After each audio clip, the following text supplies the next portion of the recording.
পটুয়াখালীতে শ্রমিকদের দাবির প্রতি সম্মান জানিয়ে নানা আয়োজনে মহান মে দিবস 2024 পালন করেছে জেলা প্রশাসন। দিবসটি উপলক্ষে বুধবার সকালে এক বর্ণাঢ্য র্যালির মধ্য দিয়ে দিবসটির সূচনা হয়।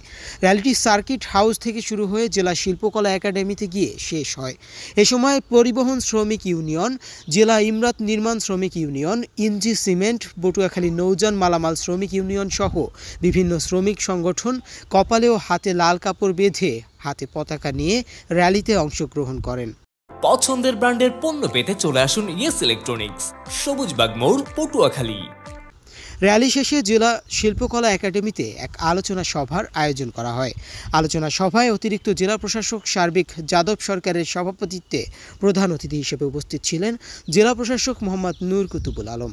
অনুষ্ঠানে বিশেষ অতিথি হিসেবে police super Mohammad Saidul Islam, BPM PBM জেলা পরিষদ চেয়ারম্যান অ্যাডভোকেট হাফিজুর রহমান, জেলা আওয়ামী লীগের সভাপতি বীর মুক্তিযোদ্ধা কাজী আলমগীর, সাধারণ সম্পাদক বীর মুক্তিযোদ্ধা আব্দুল মান্নান সহ আরও অনেকে উপস্থিত ছিলেন। দলীয় মালিক সমিতির প্রতিনিধি রয়েছেন।